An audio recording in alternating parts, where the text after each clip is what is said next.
It's The Journey with drug and alcohol attorney Mark G. Astor. All right, everybody, welcome to another edition of The Journey. Don't forget to post comments and questions, like us on Facebook, and subscribe to the YouTube channel and the other really wonderful social media platforms that Jay has got us on.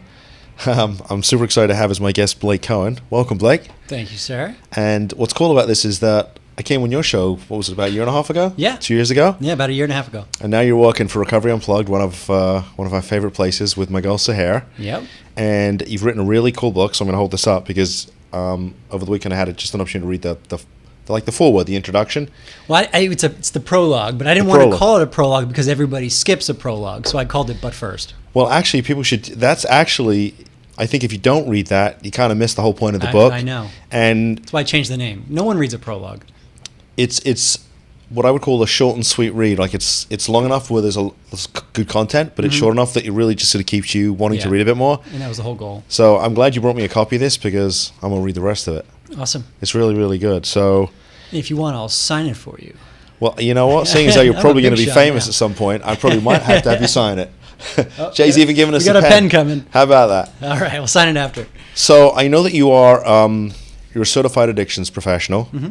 And so, but you also come from a family of lawyers, right? I think your dad's a lawyer. My dad's a lawyer. My wife is a lawyer. My new wife. Right. Congratulations. Well, Mazel tov. She's my first wife, but yeah, we just got married last week. So when you've been divorced, then you days. see if you get divorced like me, then you can call her the first wife. But yeah. for right now, she's just the wife. She's just the wife, the brand new wife. I love it. So it's amazing. We've been together for about 8 years, so it's about time we tied the knot. And so she's an attorney. My father's an attorney, and I grew up around attorneys. Of course, my whole life. So I definitely get what you guys do, and I see the stress and how difficult it is. Yes, it is stressful. In fact, Audra and I went to there was a conference out in Palm Springs, California. Yeah, I saw you were out there. Yeah, so it's one of the things we've started to do is to go to more conferences, which we enjoy doing. And actually, that was the first one she's come with me. We figured, we're going to go to California. We'll make it sort of a working vacation. But we got on a JetBlue plane. They had Wi-Fi. We worked the whole way there. Of course. The phone didn't stop ringing when we got there, and then we walked on the way back. People crap on Spirit Airlines a lot because of this how uncomfortable the seats are. But I'm learning to like that they don't have Wi-Fi because that's what I used to love about airplanes is that you can totally disconnect for 2 hours, 6 hours, however long it takes, and there's just nothing you can do about it. So you just have to read a book or watch a movie on your iPad. There's nothing else you can do. But now we're way too connected, as always, and now we're stuck working the whole time. And in fact, so if once you're on the Wi-Fi, you can actually receive a phone call. So a couple of times the phone actually rang while I was on the plane. I've been there so of course the stewardess was like, no, you're not allowed to do that. So I had to hang up. Well, I didn't know that rule. So I've answered the phone a couple of times until I've gotten in trouble. Yeah, I don't know what the whole deal is. It's a Wi-Fi call anyway. I think what they don't want is that it takes up a lot of bandwidth if you take a phone call. So if everybody took phone calls. Yeah, I guess that's true. So I mean, no one can hear you. That's for sure. You right. can do whatever you want in your seat. No one can hear you. I know. So anyway. So let's go back a little in time because I want to know about you because when you read the book you talk about your own journey. I mean through addiction and recovery, and I think that's what makes the book so cool is because you've been there and done it. Yeah. And you've experienced it and you know what it is to go through that journey. That's and there's little bits and pieces of my story in there. The book actually is more they're short fictional stories throughout the book that offer perspective of what it's like being in the shoes of a family member that's struggling with a loved one that has an addiction problem, or vice versa, what it's like for the person struggling with a substance use disorder so they can understand the perspective of a family, so they can understand what it's like for their mom and dad. And so I touch on that in the book with my story, of that I never really understood what it was like for my family. And going through all this, it's a very selfish, self-centered process, especially when you're going through your addiction. It's just all about me. And I never really thought about how it was affecting my family. And really the catalyst that got me sober and made me decide that I want to make a change was this realization in my last treatment that I was in. New Year's Eve 2012 was when I got sober. So I don't know, maybe a week or two in. There was just some things that happened that my family reached out to me, and I can tell they said, "Good luck finding your way home. We never want to see you again." And for some reason, the realization came to me that I was actually hurting them, that they weren't acting this whole time just to get me to stop using drugs. That's what I thought. I realized, oh my God, I'm really hurting them, for them to react this way and to hear them cry. And my mom couldn't even speak. She was crying so much, and my dad so angry. It was just this powerful realization that, I'm affecting more than just myself. So it actually motivated me to stop. So tell us a little about your story. I mean, how you Sure. You basically how things sort of went sideways for you, because it sounds like you come from a great family. Yeah, no, and I do. I'm the family. I come from the family that this is not supposed to happen to. You know what I mean? And at least that's what a lot of people think. That I grew up here in Boca Raton. Everything was fine. Big family. There was 5 siblings, parents together. Fought how any normal family fought. Just the usual stuff.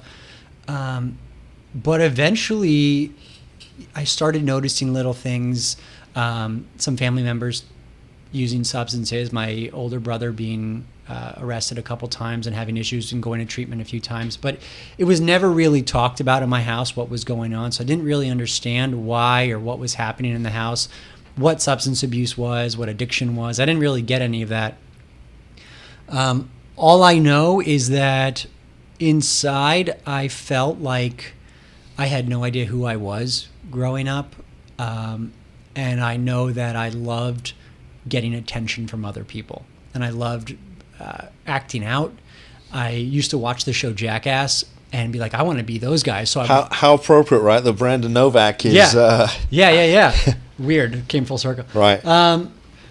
So, I used to watch that show and emulate it and like throw myself down a flight of stairs just to make people laugh. Or I remember once throwing tuna fish on a wall outside at lunch and then eating it off that wall on the following Monday and getting sick, but I made everybody laugh.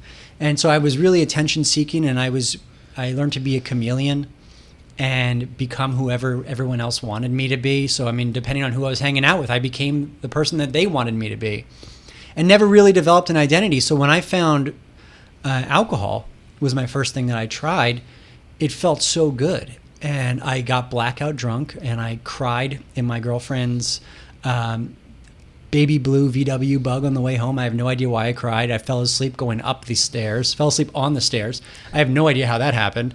But I woke up the next day hungover and didn't feel bad about what happened the night before, didn't feel guilty that I drank so much. I remember being like, that was kind of fun. I enjoyed that.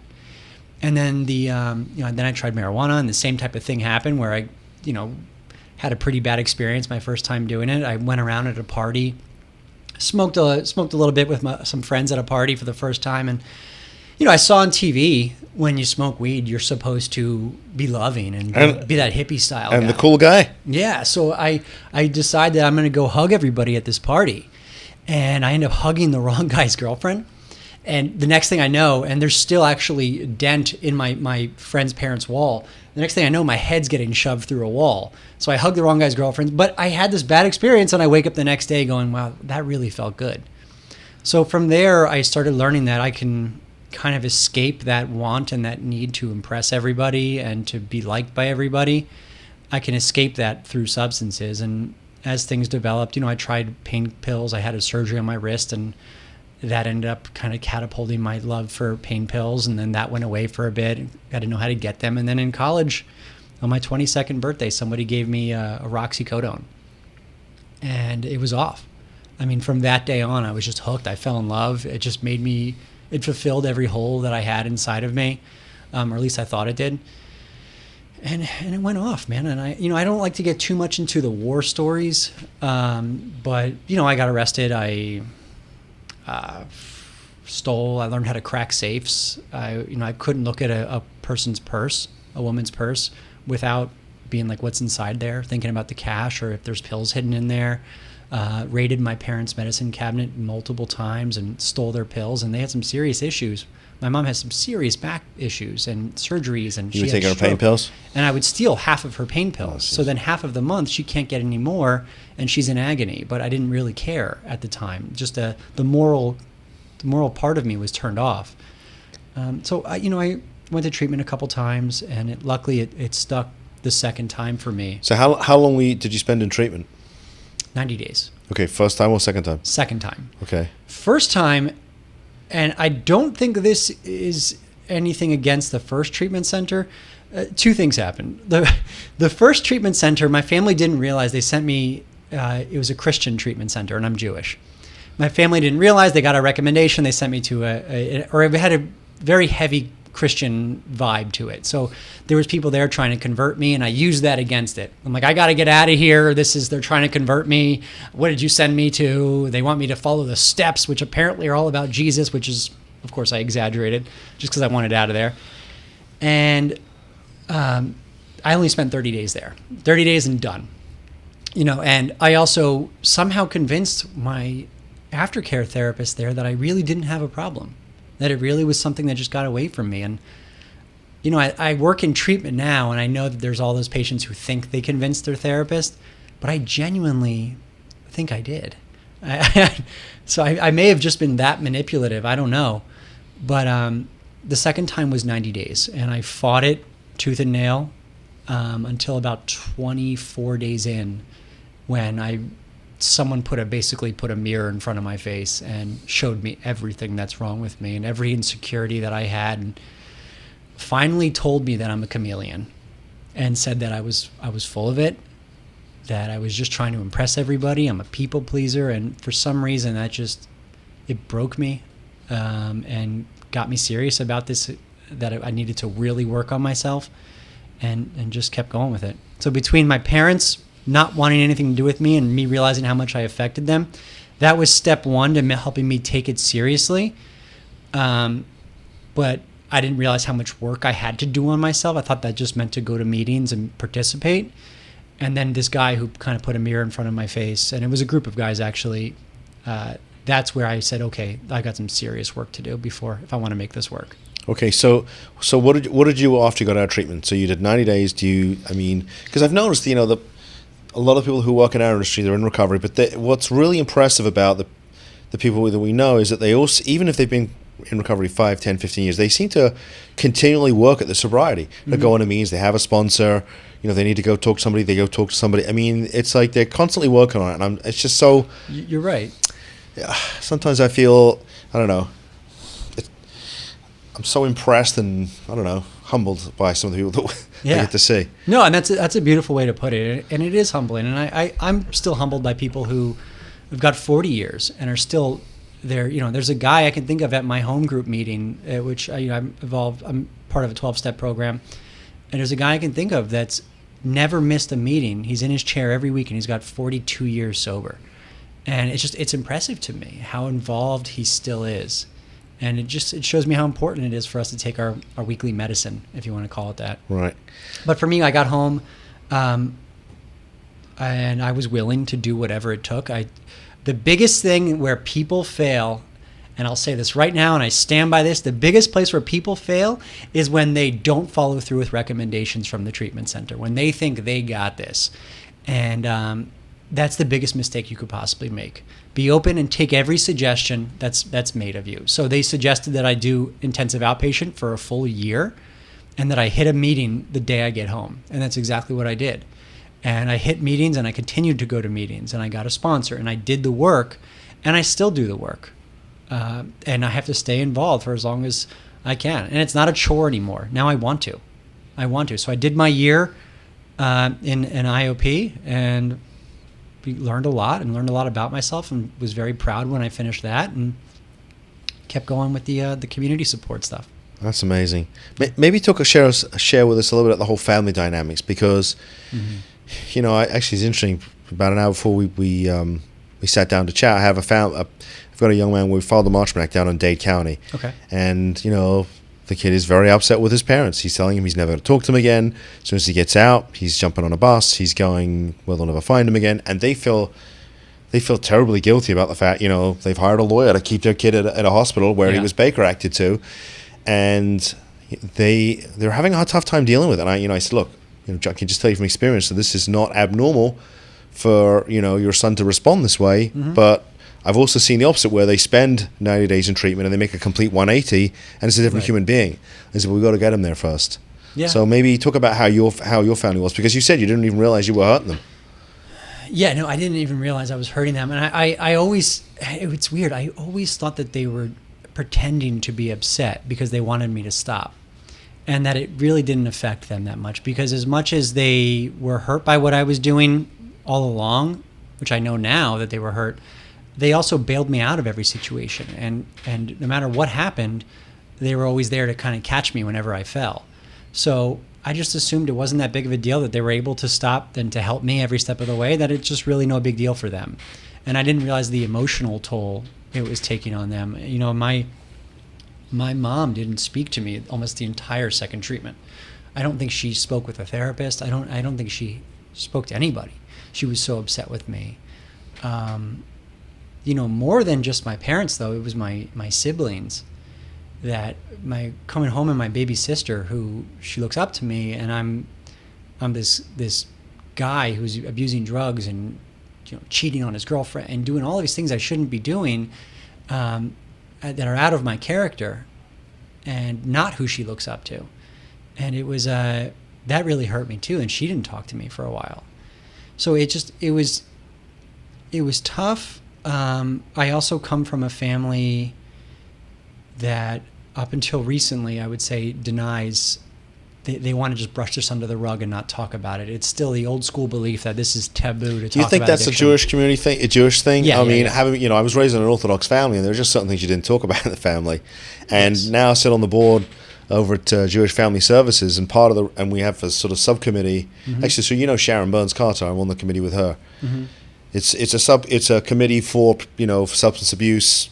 It's focused a lot on the Jewish community, not only obviously people who are non-Jewish can call, but even especially in the Orthodox community, I mean, it's just never talked about. It's like, if there's a problem, we don't talk. You know what? It doesn't get talked about outside these four walls. Addiction is horrible in the Orthodox Jewish community. Terrible. But they're embarrassed to talk about it because, God forbid, you admit that you have this issue that you can't pray your way out of. And that may be controversial to say, but it's true. They try to just keep it within the family and pray their way out of it, and just it doesn't work that way. And we need to be vocal about this, and we need to talk about this and get out there more. And, you know, I was really humbled by my dad wrote the last chapter in the book.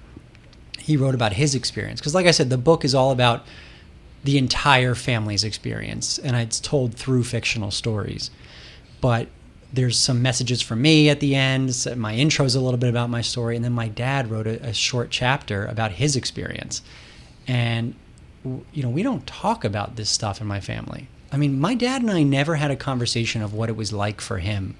And I tried. It was just, you know, like a quick, it was bad, and, you know, move on type of thing. So for him to take the time to emotionally put on paper what he did put on paper. I'm really interested to read the book. Yeah. Check it out, because it's powerful, and it made me cry. I even brought it to my therapist. I'm like, I got to read this to you, because she always tells me I never cry. So I'm like, I got to read this to you. And I was able to cry there again. But it was powerful, and to hear his side of it and how much he was hopeless. I mean, he genuinely thought that I was gone forever. And so the fact that I'm able to be in recovery now and actually make something of myself off of my addiction problem, basically, or in spite of my addiction issues, he's so proud of me. And that was like, you have no idea, man, how touching that was for me to read and to hear. And for him to say, you know, and we don't say I love you in my family. And for him to say I love my son in there, it was like, that's powerful stuff. Yeah, I couldn't believe it. Powerful stuff. So when did you start working in the industry? I had 13 months sober. So I was working from about 7 months. So you didn't get any pressure to go to law school? No. God, I could never do it. If anything, it'd probably be one of my younger brothers, but they're not doing it either now. So they're all in their careers. So none of us really followed that path. But I couldn't escape it. I had to marry one. But I had a bachelor's in psych that I got actually while I was using. I have no idea how. I was on the Van Wilder plan of like 7.5 years in school, and it was fun. But I ended up graduating eventually while I was in treatment, my first treatment center. So I missed my graduation ceremony. But I had this degree nonetheless. And started working at a place called Chrysalis Health, where I was doing it was a high psych mental health, low SES families.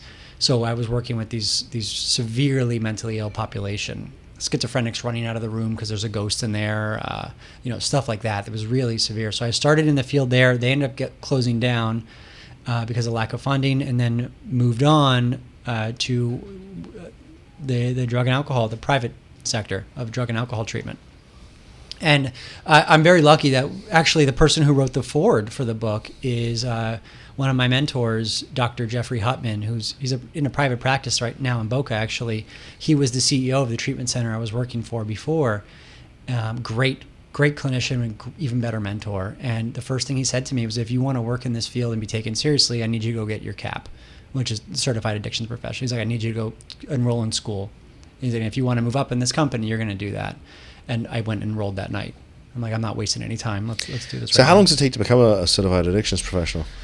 There's a few different criteria. So it was 14 months of schooling. There was 6,000 hours you had to work in the field and to gain different experience in different areas of the field, and then 300 supervision hours. And then from there, you had to take a state board exam. That's a lot. Yeah, it's a lot. It's, I almost look at it like a master's in a way in addiction.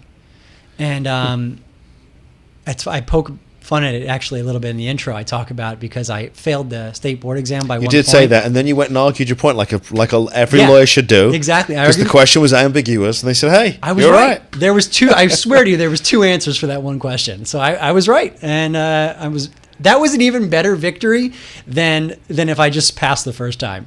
I was so happy arguing my way to a pass. I love it. It's great. Yeah. I read that and I said, it's family of lawyers. Of course he went and argued his point. Of course I did. He didn't take that. It's also, I have this strange delusional sense of entitlement sometimes that I have to always kind of work on. And I think that pushes me in a lot of ways to succeed. I would say more of it's a delusional sense that I'm hopefully meant for something bigger than myself.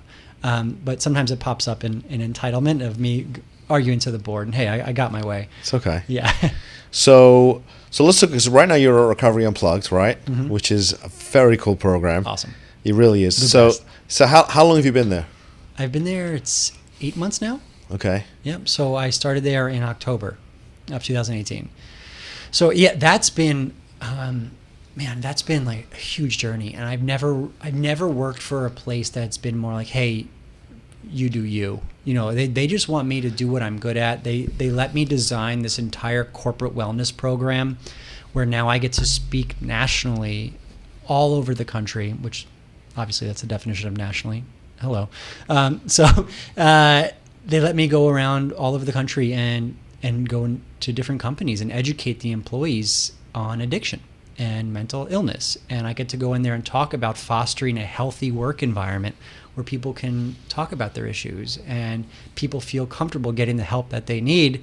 And that whole idea, like we talked about with it, addiction being taboo in the Jewish culture, it's taboo everywhere, honestly. And people are afraid to talk about it and afraid to admit they have an issue, and they usually don't get the help that they need until it's too late. So I'm hoping that we can start breaking some stigma down. We can normalize it a little bit and talk about it more. And Recovery Unplugged has been 100% behind me in these efforts. So you're talking to major corporations, right? Yeah. Do you think the whole addiction issue is rampant and yes, really? And okay. Every time I speak to an HR rep or a wellness director at any of these companies, they all say the same thing. Like, I don't know if people are going to show up for this. And then it ends up being one of their most well-attended lunch and learns or fireside chats that they've ever put on, because it's really bad. Whether it's affecting the corporate, the employees themselves or their families, somehow everybody seems to be getting affected. I did one for a large tech startup in New York City, and maybe 140 people attended. That's crazy. And I'm still getting letters or emails from the HR director there saying, I'm still getting compliments. She goes, even today, someone just complimented it again, saying how much it changed their way of looking at wellness and mental health and addiction. So it's been really cool. It's very important, but 75% of people who are struggling with a substance use disorder are employed. So it's majority of the population are working somewhere, and it's just they're the ones being affected the most by this. It's like an $81 billion cost to different corporations in America. So there's a lot of issues that we're having, and it's not being talked about, and it's not being addressed properly. It's crazy stuff. So what's cool about Recovery Unplugged is they're a music-based program, right? Yeah. So maybe talk a little bit about what it sort of looks like to go to Recovery Unplugged, and because I know that So I met Andrew Sossin, who's just a very, very cool individual, just a great guy, and I met him through a mutual friend, and he says, I've got, and this was way back when when I was just starting to get rolling, and he said, I'm going to meet my friend Andrew, who has this cool treatment center down in Fort Lauderdale, and they do this like Friday thing where they jam with Richie Super. Yeah. I'm like, who's Richie Super? But because I'm not really that inclined, but I went down there and Richie did the jam session, and I'll tell you something, that was mind blowing. It's powerful, right? Oh my God, was it good? That's what sold me on the program, because look, when you're outside of Recovery Unplugged and you don't know what's going on, and you've never experienced it firsthand. I was in the field 5 years before I started at Recovery Unplugged, and I made fun of them, to be honest. I think a lot of people did. I didn't get it. I thought they sat around playing guitar and banging on tambourines and singing Kumbaya, and then you got to get sober through strumming a guitar. It just doesn't work that way, and that's what I thought. But I ended up going there on a Friday and spent the entire day there, from morning all the way through Richie Supa's Feel Good Friday, and getting that little cry bubble in my throat when I'm there watching all of the patients put their arms around each other and dance, and just the sense of community that was there and the power in the room. I was like, oh, now I get it. Now I understand how they use music. They use it in conjunction with a clinical program. Which is interesting, because I've been to other treatment centers since then, and there are other people who are starting to realize, hey, this music thing, there might be something to it. Yeah. There's pretty a reason interesting. Our numbers are so good. We have data, outcome data to back up what we're doing, and our success rates are 4 times higher than the national average. Our AMA rates are 5 times lower than the national average. That's some pretty impressive numbers, right? Very. There. So there's definitely a method to our madness, and nothing unites a room more than a live performance. And what it's all about, connection. Addiction is the opposite of addiction is connection, and music connects people better than anything else out there. So what levels of care do you have there at Recovery Unplugged? It's all levels. So from detox all the way through outpatient. We even have our sister company, Karma Health, that can do telehealth, do telemedicine, psychiatry. It's basically a doctor's office full of doctors who understand addiction.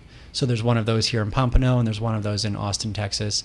So we have locations. Recovery Unplugged has locations in Virginia, Austin, Texas, and Florida, South Florida for right now. And is Tennessee online yet? Because I know there was talk about Tennessee is opening in a few months, and so is Dallas. And then there's talks of a few more kind of around the country starting up too. Well, that's kind of cool, because it means you can maybe grow with the company. And that's the goal. I think I got in, even though it's been around for about 6 years or so. I think I got in still at the early stages, and I'm able to. I'm hopefully able to really grow with them. Yeah, they have a great program, and you get to work with our good friend Seher, who is. Yeah, she's the best. She's my boss. She Love is. You, Seher. She's just fabulous. And by the way, I have been egging her to go to law school. She tells me that you always say that to her. I do. I want her to go She might as well. She's in court enough anyway. I want her to go to law school, because I know that's what she wants to do, and I want her to have that. Yeah. No, she deserves it. Should be good. And by the way, one thing I love, so I've used the music in my corporate wellness presentations now. Are you familiar? Did you see Bohemian Rhapsody? Yeah. The movie? Yeah. So, Isn't that great? Unbelievable, right? I loved it. Yeah. I've always been a huge Queen fan, so it's, Freddie Mercury to me is the greatest of all time. But you know how they wrote the song We Will Rock You, and the whole goal was to unite the entire crowd, so the whole place is all doing something together. So in the beginning of my corporate wellness events, whenever I go to these companies, as much as they're embarrassed to do it, I make everybody stand up, and we all do the Queen. I blast it on a speaker, and I bring my own speaker with me, and I blast it, and I make everybody do the boom, boom, boom, boom, and get the whole room doing it. That's great. It's good. It unites the room. That's amazing. So let's talk a little bit about this. Sure. So what was the motivating factor for doing this? Because it's pretty personal stuff. And by the way, where if people want to get this, because I know it just came out. Yeah. Is it Amazon? Amazon. And they can so they can get the hard copy, the paperback, right? But they can also or the Kindle. Right. You can get it on Kindle too. Yep. So, and I think right now it's 99 cents on the Kindle store. So it's cheap right now. We're going to keep it that way for the next couple months. So while it's cheap, go get it. It's cheap for the paperback too. I think it's $12.50 right now. So I'm keeping prices low while we're launching the book. A few things motivated that. And a few of it was personal things that were going on in my life where I was in a state of uncomfortability. And I've learned that when I'm uncomfortable with change or uncomfortable with my scenario, I need to do something about it. And the best way to do that is to be creative. And so I decided to start writing, and it led to that. So I turned my fear into something creative. How long does it take you to write it? 6 months. Okay. So how do you always wondered, how do you get a book published? I mean, I know these days you can self-publish, right? So it is self-published. I did work with a couple companies that helped me with the editing and the publishing process on Amazon. So I gave them credit on there. Technically, though, it is self-published. It was fairly easy. What was difficult was the editing process of going back and forth, and I'm insane. I've realized I'm so meticulous that the way that every chapter starts, the way that the whole look and the feel of the book, even to the feel of the paperback, how it's a matte cover. I mean, even that I was meticulous about. I wanted it matte. There was a specific look I wanted for everything. The size of it, I chose. I mean, every little bit about it, I've been meticulous with it, to the point where I found a typo in there. Luckily, when you self-publish, you can go fix it quickly. So I did, thank God. But I mean, I was going nuts about it all weekend until I can get it fixed. So I'm the same way. I send a pleading into the court and I know there's a mistake. It makes me bananas. Oh, you should talk to my wife. She's the same way. Whenever she sends something into the court and there's a typo, it's just the world's ending. So it was the same thing for me. So, like I said, it was that personal thing. It's always been on my vision board is be a best-selling author. And I kept kind of having this thought of being a best-selling author, but I'm like, wait, actually I have to write a book to be a best-selling author. So let me just start writing. But the other part of it was the larger piece was that just working in the field, I don't think that anybody really understands what it's like in each other's shoes. And I don't think, we have patients who come through our program who don't get why their family is so upset. And they don't get what it's like for them and the agony that they're going through. And at the same time, I have mothers and wives and husbands who don't get why a person can go through a treatment program or go to jail or whatever it may be and still pick up drugs again, and what's going on in their mind. So I wanted to write a book and use stories to kind of to show people what's going on in everybody's minds and offer some perspective to both sides of it. And not just one type of story. There's a story of recovery in there. There's a story of, I call it loss, where someone who goes to jail and just keeps using despite the consequences, and what that's like in the person's mind, hating themselves, the guilt and the shame, yet at the same time they keep going. And then there's a story of grief in there, and that was really powerful, that story, for me to write, and it was emotional. And I did interviews. I interviewed a ton of mothers to get what it was like for them when they lost their kid to an overdose, and the dance that they go through of this teetering on insanity, this fine line of insanity of dancing back and forth of, am I losing my mind, or am I sane right now, or should I be going through this? Is my kid in the room next to me still? This dance that they go through, it's powerful. It's amazing. I kind of want your insight on this. One of the things I've sort of noticed, and I'm giving you my sort of non-clinical perspective on this stuff, is I've noticed that, and they call it a family disease, and I didn't understand why until I started working with lots of families, but it seems like when it comes to a substance use disorder, it seems like the family is in crisis, but the person who's like sort of in the middle of all this, for them, I mean, for the most part, it's like, this is status quo, it's my life, this is normal for me. Yeah. It's everybody else around them that's really bouncing off the walls. Yeah. Well, I mean, think about, though. I mean, the drugs have hijacked your brain, so you're not thinking rationally, and part of that is the reason why attorneys like you exist. I mean, because the person's not thinking rationally enough to just say, hey, I think I need help, I'm going to go to treatment now. It rarely happens. We typically need to be stopped, and it has become our daily life. We're used to waking up every single morning and being, okay, how am I going to get money for the drugs today? How am I going to get the drugs? Who do I have to screw over? And that's daily life. So it is status quo, but you don't realize how much it's hurting ourselves and how deadly it is. And we're living in a life of insanity. Our brains have been hijacked. So of course, from the outside, it looks awful. We're losing weight, we're gray, we're not, all of these things that are happening, we're dying.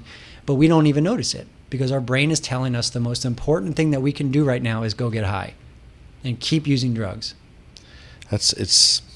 I'm glad that you said that because I think people need to understand that because, sometimes I get families, they don't know what to do. And then I get other families who say, and they call me and they say, I think we're done.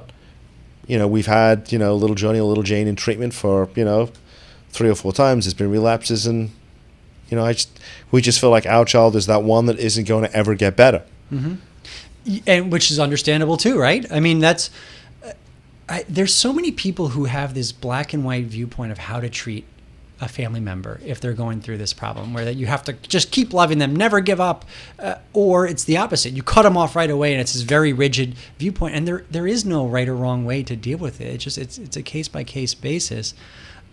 Sometimes you do need to keep loving them. Sometimes you need to show them that they're worthy and you're not going to give up on them. And sometimes you do have to kick their ass out. And I know my family, if my dad never said those words to me that we never want to see you again, I never would have gotten sober. So if I wasn't forced into treatment, I never would have gotten sober. I was not thinking right. It's crazy. It's crazy stuff. Yeah. It's crazy stuff. I'm looking forward to reading your dad's words here, by the way. Yeah, it's powerful. And he even ends it with an all capitals paragraph of just a bunch of just advice to the family members going through I'm sure I'm going to relate to this because I keep my dad's photo off in here because I lost him a couple of years ago. So I know how close I was with my dad. Yeah. I didn't realize how much I learned from him until he was gone. So I might have to read that, then go back and read the other stories. So yeah. We learn, you learn your family's love language, and we always want, and this is something in recovery that I've been grateful enough to be able to sit back and kind of cherish these moments of it. I realize that my parents don't love me in the way that I wanted them to love me. They don't say I love you to me. They don't hug me. They don't kiss me. That's not my family style. But my dad says I love you to me by doing things like that for me, by writing. Right. Are you touchy-feely with your wife? Yeah. I bet you are. I was going to say. I'm the total opposite, man. We're the PDA couple. We're everywhere kissing and hugging on each other. I mean, she's so beautiful and she's so sweet that she's one of those people you just want to kind of like grab on anyway and just love on her. She's so sweet. But it's me, my dad's speech at my wedding, every one of us, all the siblings cried. I cried like, oh my God. I cried the second I walked out to go down the aisle. I started crying. It was bad. And I couldn't stop crying the whole ceremony. And part of that was because I walk out and I see my family back in my life. And it was really like a gratitude moment for me. I see my family back in my life. It's one hell of a journey, Blake. Yeah. No, that's what I'm saying. Like from being left basically abandoned in Minnesota, that's where they sent me for treatment, to walking out down the aisle to a girl that I had cheated on and I was terrible to when I was still out of my addiction. And she forgave me. We ended up fighting through and sticking it out, and then 8 years later getting married. And to my family back in my life, to looking around the room, and there's 2 different sets of bosses there, of people, of places that employ me, who look up to me and value me. And then all the other family and friends that are still in my life. And everyone's looking at me smiling, and I lost it. It was a beautiful thing, man. And all of my siblings were crying the whole time. And so my dad's speech, he goes, I raised these 5 beautiful, emotional kids. And I'll tell you what, those emotions don't come from me. I don't know where they come from, but I'm so happy that they have that ability to emote, because that's not how I was raised. And it was really powerful. That is powerful. We all went the other way. I love it. Yeah. I love it. So look, for folks who are watching the show, how do they get a hold of you? Find out about Recovery Unplugged and you and... So I don't mind giving out my cell. My cell is 561-451-6361. You can also go to BlakeEvanCohen.com. That's my website for the book. It's also available on Amazon. Just type in I Love You More book, or just type in I Love You More. It'll come up. Just scroll down a little bit or type in my name. Also recoveryunplugged.com, and check out the website, and feel free to reach out to me anytime. I'm always happy to talk, even if you can't come to Recovery Unplugged. So for families who watch this, if they want to come check out Recovery Unplugged, can they do like the Friday jam session to come and check that out? Oh yeah. That to me would be like, again, call my cell or go to my website and fill out a contact request, or anything, any way to get a hold of me. I'm happy to host you that day and bring whoever wants to come out. It's just such a cool experience. It's a very cool experience. And it's powerful, and you get it when you're there. I love it. It's like trying to describe chocolate to someone who's never tried chocolate before. Like when you try not to describe cheese recovery though, in public. not cheese, Not cheese. And so when they read the beginning of the book, they'll understand They'll the whole see, yeah, the the whole cheese cheese thing. So yeah, you'll see. That was powerful too. It's by a the good way. metaphor. Because you're reading it, you're like, I know that Mouse is getting it. He's going to get what's coming to him, but he's going to nibble on that cheese anyway. So here's a little teaser for everybody who's listening. So the last chapter is written by my dad. There's some messages. There's some powerful stories in there. At the same time, the first thing that you read in that book is all about a mouse and a mousetrap. So there's a lot going on in that book. So check it out. It's very cool. And folks, don't forget to post comments or questions. Follow us online, Facebook, Twitter, LinkedIn. I think we're on Instagram and some of the other places that Jay's going to put me. And if you have any questions, you can find us online at drugandalcoholattorneys.com. You can email me, mark@drugandalcoholattorneys.com. And you can call us, 561-419-6095. Until next week, Blake, thanks for coming on. Thank you. And you're awesome. You got to get this book. I'm telling you, it's a great read. I love you more. It's a great book. And I love you. I love you, man. I'll tell you, we're going to be touchy-feely. I love you more, yeah. So thanks for coming on, Blake. Right, I appreciate it. Appreciate having me.